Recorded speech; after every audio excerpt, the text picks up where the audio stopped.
Hello and welcome to episode 43 of Series 4 of Master League Story Mode. I'm sorry this episode is late, I really am. I've been away since Thursday of last week actually, and I'd managed to get a few episodes in the bank, but I just couldn't quite get this one done. So I got back a bit later than I expected, and I'm sure you were all very gutted to not see this episode on Monday. I was gutted not to play it because nothing is more exciting than transfer deadline day, and that is exactly what we're going to see in this episode.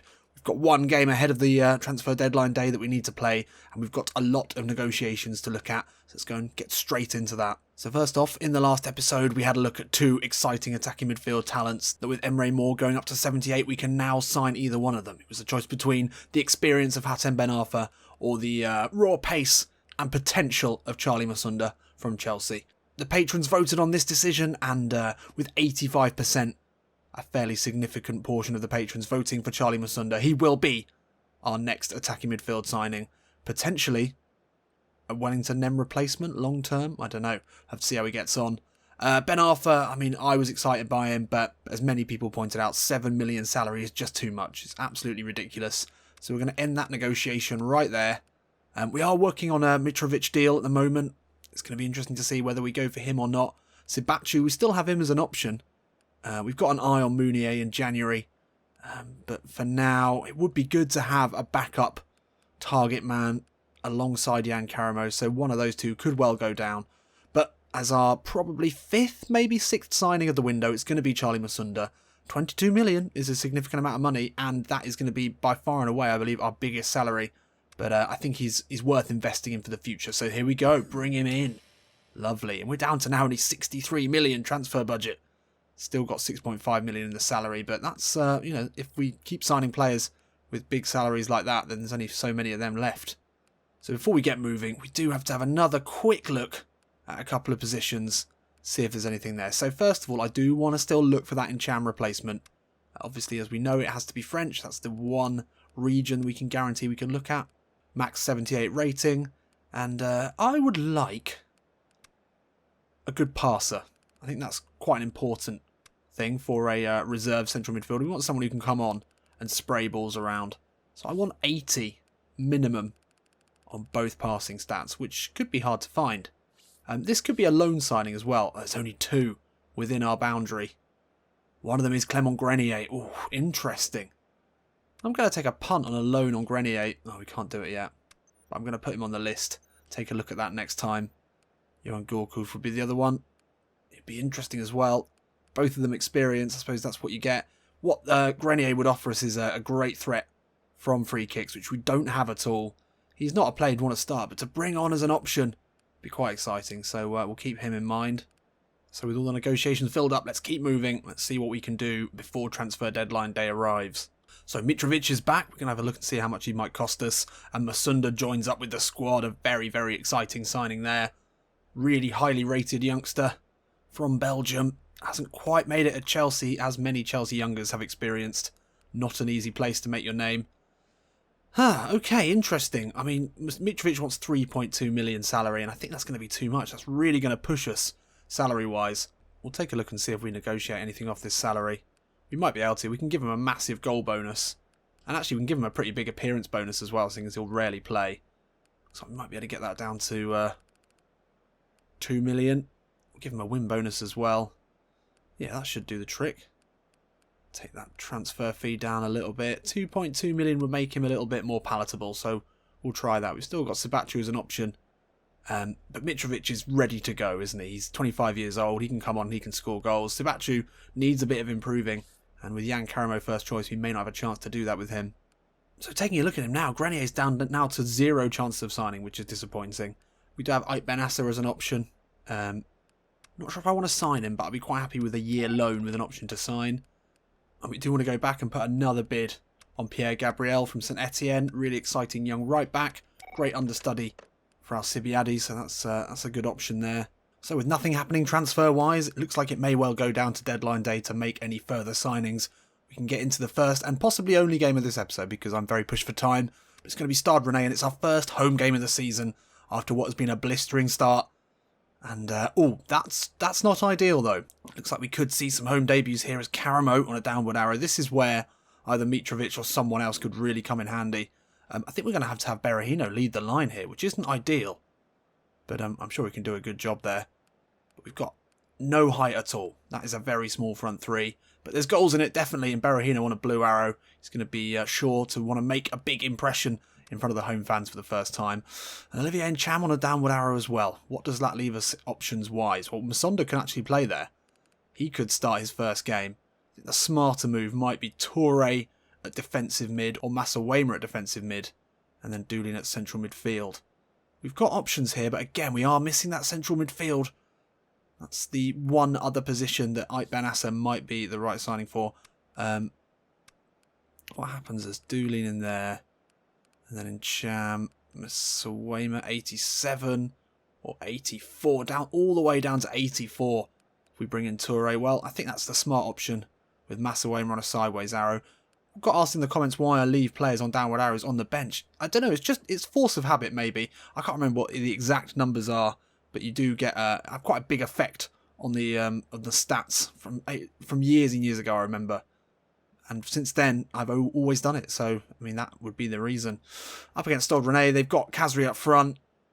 Amalfitano out on the right. That's not really where you want to be playing him. It's a decent side, but it's one that we should be beating. But down to 84 team spirit, this could be a bit tricky. Let's go. So some of you may have noticed that one of the mainstays of this series so far, Saavedra, doesn't even make the bench today. That is how much stronger our squad is looking, which is great. Obviously good, but I still think there's some holes to be plugged, especially with Europa League on the horizon. It's going to be an exciting season. First home game in front of the home fans after an incredible first season in Liga. There'll be a lot of expectation today. Couple of starts, Toure and Berahino coming in. They've got a point to prove in front of the new manager and the new fans. Let's get into it. Come on. Nice layoff from Khazri. Rennais keep it moving well. Oh, that's a good ball into Erasmus. Khazri edge of the box. Could get a shot in if it wasn't for Big Zags. And now Toure shows his strength and is passing to find Berahino. Lovely first touch from the Englishman. And he can spread it wide to the Turk. Tries to step inside, doesn't get away, but it has fallen to him fortuitously. Now Alcibiade, 2 to aim for in the box, looking for Koyalapu. Comes off the defender. And about 25 minutes into this one. It's been a difficult start to the game. That's probably the best chance so far. It's going to be a short one, edge of the box here to Alcibiade. Back out to Emre Moore. He'll have time to get his head up, look for the cross in. Not a good ball. Oh, but not cleared well. Doolin will keep this moving. Zagadou into Berahino. Amalfitano deals with it. Erasmus under pressure finds Khazri. Great effort from Wasim Khazri, and we go behind in our first game of the season in Clermont. And what a finish that was. He absolutely spanked that. We haven't looked great so far, has to be said. You can definitely feel the lacking in team spirit today with lots of new players trying to be integrated into this squad. But you can't really do much about a finish like that. But what we are now is behind in a game that we massively need to win to start the season off well. Not ideal. Need to find some answers here. And hopefully those will come from Wellington Nem, as they so often do. Dances there. Now into Doolin. That's a nice ball into Moore. Back to Berahino. Slips it into the path of Doolin. Inside to Emre Moore with the poked finish. Get in there, you little Turkish delight. That is absolutely gorgeous. And the response is swift. And it is well executed. And Emre Moore, surely the fastest starter in Liga this season. He's had an assist and now he gets a goal. And that was beautifully worked. Lots of new players involved in that. Let's take another look. Good work here from Wellington Nem, looking to incite the attack. It's Berahino here. Lovely, slipped back heel into Doolin. He puts the ball through into Emre Moore. The side foot finish puts us level here. Good stuff, better. Sibiadi into Emre Moore, the goal scorer. Slips it back into his right back. And he can find Toure in a lot of space here through the centre. It is Toure. Takes it round his man. Oh, and that could have fallen to Berahino. Should have looked for the pass, really. Sibiadi inside to Wellington Nem. The first half nearly over. Berahino looks to turn his man. He does get away eventually. Hits it. Oh, what? What? Oh, my God. And as the first half draws to a close, Saido Berahino absolutely pile drive that. Top bins. And what a way to introduce yourself to the home fans. He didn't look like he was in a position to score there. He was going away from goal. He is on a blue form arrow today. Obviously, It's going to start to flourish under Creeg. He's had a tough time at West Brom and then at Stoke, famously not scoring for I don't know how many months it's been at Stoke. The turn was good, it fell to him. Oh, and that is some finish from the Englishman. And just like that, all the troubles he's been having in his home nation slip away. Nice first touch. And then look at that. Keeper couldn't get anywhere near it. It's an absolute rocket from his boot, from his right boot. And hopefully we see a lot more of those. And from going a goal down, we will go in at the break. A goal up. Wow. What an incredible 10 minutes that was. Moore and then Berahino. 2 excellent goals. And Khazri's first half goal has been wiped out. Only 2 shots on target. Very efficient. So it has been a tough game, and you can see that there's a lot of players who are going to need to learn how to play together. But it was one individual moment of brilliance and one actual team goal involving a couple of new players that have seen us right back in the driving seat here. We need to go out now and really give these home fans a show. Come on. Decore should get to this one, and he does with Huno closing him down. That's a neat chip into Alcibiade. Straight away he'll move it on to Emre Moore, turn away from Huno easily. Oh, it's a lovely ball from Emre Moore into Saido Berahino. Cuts back inside onto his left foot. No, it's his right. Oh, use your left, Saido. Saido. And Emre Moore once again proving that he's got incredible vision for a player with not the best passing stats. And he's gone for the outside of the boot there. If he'd wrapped his left around it, surely it would have been 3 here. Great start to the half, though. Zagadou, lovely ball into Alcibiade. And he slips it through into Saido Berahino. Through on goal. Can he make this one safe here? Yes, he can. Well, that is Route 1 stuff. But what you've got to say about Saido Berahino, and what we did say when we looked at signing him, is he's got very high attacking prowess. And you can see it from the shape of this run here. Look at that. In behind his man. Just spins away, inviting Alcibiade to find him. And we know Alcibiade's got such great passing stats. It's a match made in heaven. And then through on goal, on a blue arrow. There's just not going to be any other option for him than to slip this one home. And instantly, he's found himself well at home in the French league. Saido Berahino, he's got to be very, very pleased with this debut. And the fans will be too. Will he be kept on to get the home hat-trick, or will Corinne allow Yann Karamoh to get a bit of form back? Karamoh's got to be a bit worried. And there he is, Berahino winning it back straight away. And now Toure into Koyalapu, lays it off to Berahino. The back heel looking for him again. Zefane does enough. But Doolin will keep this one going. Can we get a third? That's a nice ball. Now Nem can slip through. Berahino for the hat-trick here. Saido Berahino. Oh, he can't believe it. It's got to be though. Yes! Home debut hat-trick for the Englishman. And yeah, any thoughts he might have had of his career going down the drain are well forgotten now. And he didn't quite finish that one perfectly, but it fell back to him. The hat-trick was clearly meant to be. And Yann Karamoh will be watching from the bench, thinking that's my job, that's my role. And Berahino's been excellent today. It's the give and go. Nem found him with a great ball through. The first one, too close to the keeper, but the second finished easily as you would expect with an open goal. But wow, what a start to his Clermont career. Wellington Nem slips him through, and this season is looking very, very exciting all of a sudden. And he was there, I mean, it was meant to be, wasn't it? Absolutely meant to be. And the home fans have a new hero here. And with this game won, and for the sake of harmony and keeping the form up, and Cham and Karamoh, both on downward arrows today, will get a few minutes, as will Charlie Musunda on for Wellington Nem. They've all had good games, but for now it's about getting everyone the minutes as we can. That's how fortunate we've been in this game. We can let everyone have a go, and it's going to be Musunda also going to get a go in front of the home fans. Really exciting new signing from Chelsea. They'll have a chance here though. Not a good ball, and that's all the way out. Here comes Emre Moore. His goals will be forgotten in this game. Slips it into Yann Karamoh, the substitute. He'll look to dig out a ball, looking for Berahino. It could have been 4 there. Could have easily been 4.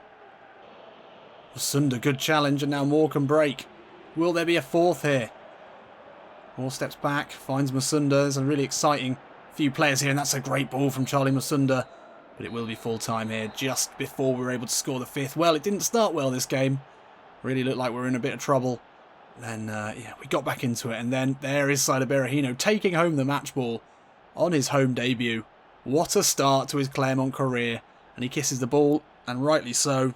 He's not had a good time of it recently, but he looks to have already turned a corner, scoring more goals here than he has in a long, long time in England. And although we didn't really have much possession, that's never necessarily a problem, but when we had chances, we took them very, very well. Starbonnet were a good opponent. Koyalapu didn't really get involved today. Neither did any of the subs when given a chance, but we didn't need it today. Berahino was excellent. Emre Moore was great. And Toure and Doolin provided a lot of good cover in that midfield duo. That is a strong midfield duo. Not much industry or speed or any sort of attacking ability, but in terms of a solid midfield too, it's one to remember. So there we have it. We didn't start well in that, but we did finish well, and we go top of the table. Yes, please. 9 points from 9 available, and we've scored more goals than PSG already. Same goal difference. Oh, this is going to be a really exciting season. Can we keep this up? That is the question. So, first 3 games, and it's 3 goals apiece for Koya and Berahino. Jan Karamo still yet to get off the mark. He might be slightly concerned, and rightly so. Rightly so. I mean, he's only managed 4 shots, and yet to score. Whereas Berahino's had 5, scored 3 of them. Emery Moore's grabbed a goal and assists as well. He's looking great in terms of passes received, passing. Him and Wellington Nem are going to be so deadly. What it does is it really takes the focus off Nem to be the creative drive of this side, or to be the fulcrum for everything good that happens. We've got another fulcrum now. Can you have 2 fulcrums? I don't know, maths fans. Maybe you'll let me know, or physics or whatever, geometry. But it doesn't matter now because we've got 2 of them. And potentially with Musunda, we can bring on another at central midfield. So, I mean, we've got so many options. Zagadou and Doolin both looking strong in terms of aerial battles and tackles won. Emre Moore sneaking in with 6 tackles as well. That's good to see. So, day before transfer deadline day. This is an important day. If there's anything you want to get done, it's good to get it done now. Mitrovic, that looks like it might go through. Benassa and Pierre Gabriel are broken down. But we do have something to look at from the scouts. Fat Shake wants 9th. I think we can probably manage that for you, mate. Let's take a look at the scouts first of all. It's attacking midfielder. It's Will Hughes. Or Selena, the Kosovan from Ipswich. I think we'll pass on that. Still nothing really happening in terms of a right back. That's what I was really hoping we'd find something there. Mitrovic for 12.6 million. With 2 million annual salary. I mean, it does give us that option. And maybe we could look to either sell him or Passetto in January if we want to buy Mounier. I think they're going to be the problem. It's obviously going to be salary budget for us. We've probably got way more transfer budget in terms of a ratio that we would need in terms of compared to salary, especially buying big players like Mitrovic. Oh, it's going to be a difficult choice. I'm going to let it go down to transfer deadline day. Pierre Gabriel, that's a shame. There are other teams in for him as well. And Benassa didn't fancy the loan. We could go back in on a full transfer. But I think the game proved today that we don't really need to make any more signings. I don't think we do. I think we've got options. We'll see what we can get done on transfer deadline day. But I wouldn't be too concerned if this was all the signings we made. I think Mitrovic would probably come in. Maybe I should have got that done. Got the money really, haven't we? This is tough. I don't know. I think, yeah. All right, we'll pull the trigger on Mitrovic. I think we might be a bit top heavy, if anything. It's the same transfer fees. Obviously, Sibachi would be significantly lower wage. But yeah, we'll bring in Mitra. I mean, he's going to be an absolute battering ram off the bench if we need him. Leaves us a little bit low on salary. But we've still got 51 million left to play with, and we can always sell him in January if we don't fancy him. Maybe a loan for him would have been better, but we'd already started the negotiations, so wasn't going to happen. So there we go. Alexander Mitrovic, the Serbian, comes in. And that is a real statement of intent from Corinne Diacro. We've already got a lot of great players. We've just brought in another great one. Ooh, hello. Okay, so strikers-wise, Iheanacho, Janssen, Lookman, all of those would be great. Maybe in January we can take our pick from them as well. But I've just seen something very interesting in terms of a right back. It's Mason Holgate from Everton. He looks decent. He really does look decent. He's a big guy as well, offensive full-back. I mean, Pierre Gabriel would be the one that we were really looking for. He's got a 13 million release fee. I'm definitely going to put a bid in for him. That's an interesting turn-up on transfer deadline day. This could be the final signing we need. I think with this, we could still look for that central midfield loan signing. Holgate is back. While we've got him teed up, I'm going to have another run at Pierre Gabriel because he excites me in a totally normal way for an imaginary football player. Where's he gone? There he is. I'll have another run at him. Does he have a release fee? No, he doesn't. All right, we'll give it a go. Doesn't look like this one's going to go through. Nope, Pierre Gabriel playing hard to get. All right, I think we'll go with Holgate. Don't think that's any problem at all. Let's take a look and see how much he's going to cost us. 1.5 million salary, 8 million. Ah, bargain, absolute bargain. Maybe a touch lower than we'd like, but he's a good... Oh, he's got acrobatic clear. Nice. And early cross, that's a good one. Right footed, can play at centre-back as well. He's only 23 years old. Lovely stuff. Any really need to negotiate here? Could maybe get a bit of money off, but for an odd million or so, it's not worth losing him on transfer deadline day. Yeah, not worth it. Not worth it at all. No other teams in contact, but still, let's get it done. Easy money. Absolutely no issues with that at all. Salary budget, again, looking quite low. We're going to have to sell players really to build that back up in January. But yeah, massive signings already on transfer deadline day. As we said, the fat shakes money coming in. Creeg, Diacre and Clermont-Foot putting down markers here all over the place. We are serious. We're top of the league. We're bringing in proper talents from the Premier League. And as we've seen with Berahino, that's already paying dividends. So finally, I think another look at maybe a stand-in central midfielder. Jordan Veretu's just moved. He would have been excellent. Kunku as well, another player we looked at. He's moved. It's obviously a position a lot of people want to fill.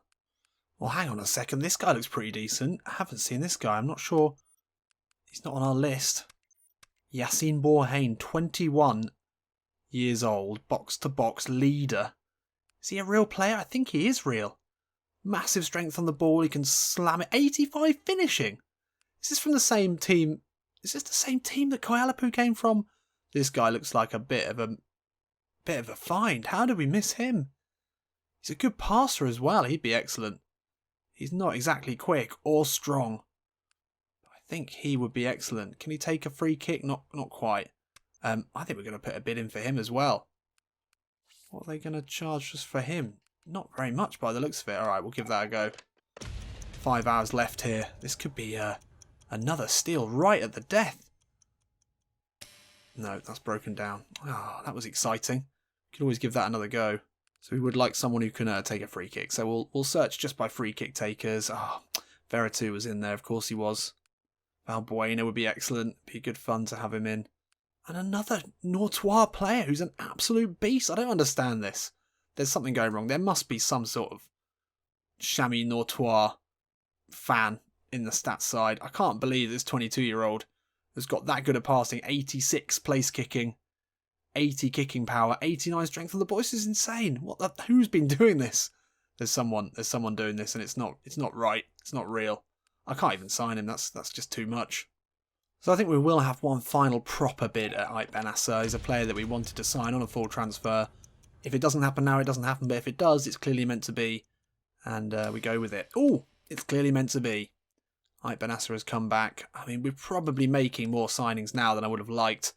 Probably should have got a loan transfer in as well. It's going to be interesting to see how much he costs. So 15 million. That's not too bad. That would leave us with just under 30 million in January. But the salary could be a sticking point here. We don't have enough time to negotiate.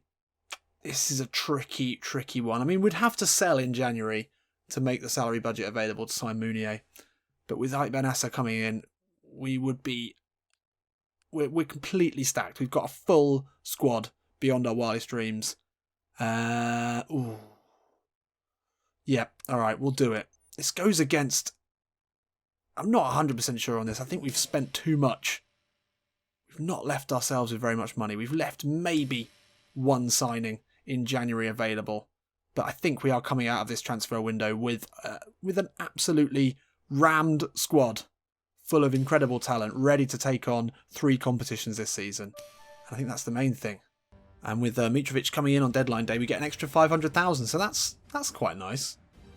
So there we have it. Unfortunately, in this episode, we're not going to get a second game. We've already gone on too long. But in the next episode, we do have our first Europa League game against Garnatova. Not a real side, but hey, it's still exciting.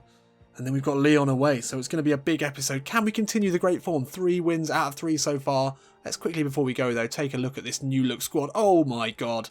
We go all the way down here. And it's quality all the way down, except for Loppy. How are you still here, mate? I don't understand. You go right to the bottom of the list. And then it really is a decision. Who goes on the bench? I mean, we're going to have to be picking a bench every time. I mean, I think Passetto, I'm sorry, mate, but you slip down. You slip all the way down. And then, I mean, Benassa, I think we have to have him in there as an option. I'm sorry, Masawema, but I think your time might be up. I think we've invested too well. And then Tisserand or Holgate. I mean, do we need all of these in here as well? Oof, too many good players, really. It's going to depend on who's on form on the day. But we've got such a packed squad. It's so exciting. We're going to be able to rotate for the cup games. Oh, they've got Jonathan Walters, interesting signing. We're going to be able to rotate. We're going to have to rotate with a bit of sense, really. We don't want to be absolutely messing up the team. But we've got so many good players. This is so exciting. I mean, actually, I think Holgate goes ahead of Tisserand. So Tisserand, even though he was one of our most exciting signings, he'll miss out by the looks of it. And then we've got a very strong sort of bench, second bench. And then obviously Berahino, can he start? Should he be starting ahead of Karamo now? Let me know in the comments what you think. Is Koyalapu's place safe? Got Mitrovic now as an option off the bench. Absolute battering ram of a player.